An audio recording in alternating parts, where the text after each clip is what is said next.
ಗೌರಿ ಕಲ್ಯಾಣ ಇವತ್ತಿನ ಸಂಚಿಕೆಯಲ್ಲಿ ಏನಾಗುತ್ತೆ ಅಂತ ನೋಡೋದಾದರೆ, ಈ ಕಡೆ ವಿವೇಕ್ ಬಂದ್ಬಿಟ್ಟು ತುಂಬ ಖುಷಿಯಿಂದ ಇರ್ತಾನೆ. ಅದನ್ನು ನೋಡಿದ ಗೌರಿ, ಈ ರೀತಿ ತುಂಬ ಖುಷಿಯಾಗಿದ್ದೀರಾ, ಇದೇ ರೀತಿ ಯಾವಾಗಲೂ ಇದ್ದರೆ ಎಷ್ಟು ಮುದ್ದಾಗಿ ಕಾಣಿಸ್ತೀರಾ ಗೊತ್ತಾ ಯಜಮಾನ್ರೆ ಅಂತ ಹೇಳ್ತಾರೆ.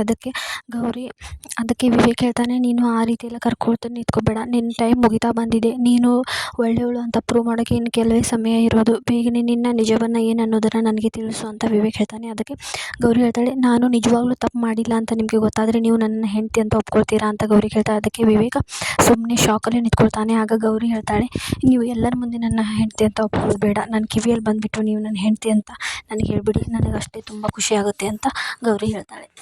ಆನಂತರ ಏನಾಗುತ್ತೆ ಅಂತಂದರೆ, ಗೌರಿ ಮನೆಯವರು ಅಪ್ಪ ಅಮ್ಮ ಅವ್ರ ತಂಗಿ ಎಲ್ಲರೂ ಊಟ ಮಾಡೋಕ್ಕೆ ಕೂತಿರ್ತಾರೆ. ಅದನ್ನು ನೋಡಿದ ಇವಳು ಏನಂತಾಳೆ ಅಂತಂದರೆ, ಇನ್ನೂ ಫಂಕ್ಷನ್ ಮುಗಿದಿಲ್ಲ, ಈಗಲೇ ಊಟಕ್ಕೆ ಶುರು ಮಾಡಿದ್ದಾರೆ, ಇವರಿಗೆ ಮ್ಯಾನರ್ಸ್ ಅನ್ನೋದೇ ಇಲ್ಲ ಅಂತ ಅವಳು ಬೈತಿರ್ತಾಳೆ. ಹಾಗೆ ವೇಟರ್ಗೂ ಕೂಡ ಬೈತಾಳೆ, ಈಗಲೇ ಏನಕ್ಕೆ ಅವ್ರಿಗೆ ಊಟ ಕೊಟ್ಟೆ ಅದು ಇದು ಅಂತ ಬೈತಾಳೆ. ಇದನ್ನು ಕೇಳಿಸ್ಕೊಂಡು ಚಿನ್ಮಯ್, ಏನೇ ನೋಡಲಿಕ್ಕೆ ಹೀಗಿದೆಯಾ, ಒಂದು ಕೊಟ್ಟೆ ಅಂದರೆ ತಿರುಗಿ ಬೀಳ್ತೀಯ, ಈ ಕಡೆ ಪೂರ್ತಿ ಬಾಡಿನೂ ಇಲ್ಲ ಫೇಸು ಇಲ್ಲ, ಈ ರೀತಿ ಮಾಡ್ತಾ ಇದೆಯಾ, ಒಂದೇ ಕೊಟ್ಟೆ ಅಂದರೆ ನಿನ್ನ ಜೀವ ಇಲ್ಲೇ ಬೀಳುತ್ತೆ ಕಣೆ ಅಂತ ಚಿನ್ಮಯ್ ಅವಳಿಗೆ ಬೈತಾಳೆ. ಆನಂತರ ಅಲ್ಲಿ ಅನಿಕೇತ್ ಬರ್ತಾನೆ. ಅನಿಕೇತ್ ಬಂದು, ಇವರಿಗೆ ಮೊದಲೇ ಮಾನ ಮರ್ಯಾದೆ ಏನೂ ಇಲ್ಲ, ಇಲ್ಲಿ ಸರಿಯಾಗಿ ತಿನ್ನೋಕ್ಕಿಂತ ಬಂದಿದ್ದಾರೆ, ಇವ್ರ ಜೊತೆಗೆ ನೀನು ಕಿತ್ತಾಡ್ತಿದ್ದೀಯಾ, ಬಾರೆ ಹೋಗೋಣ ಅಂತ ಅದಕ್ಕೆ ಚಿನ್ಮಯ್ ಹೇಳ್ತಾ ಅನಿಕೇತ್ಗೆ, ಇದರಲ್ಲಿ ಲೋ ಲೆವೆಲ್ ಹೈ ಲೆವೆಲ್ ಅಂತ ಏನಿಲ್ಲ, ನಿಮ್ಮ ಮನೆಯಲ್ಲಿ ಅಷ್ಟು ನಿಮಗೆ ಕಳಿಸಿಲ್ವಾ, ಯಾರಾದರೂ ಊಟ ಕೂತ್ರೆ ಅವರಿಗೆ ಹೇಗೆ ಟ್ರೀಟ್ ಮಾಡಬೇಕು ಅನ್ನೋ ಕಾಮನ್ ಸೆನ್ಸು ಇಲ್ವಾ ನಿಮಗಿಬ್ಬರು ಅಂತ ಹೇಳ್ಬಿಟ್ಟು ಚಿನ್ಮಯ್ ಅನಿಕೇತ್ಗೆ ಹಾಗೆ ಅವ್ರ ತಂಗಿಗೆ ಬೈದಿರ್ತಾಳೆ.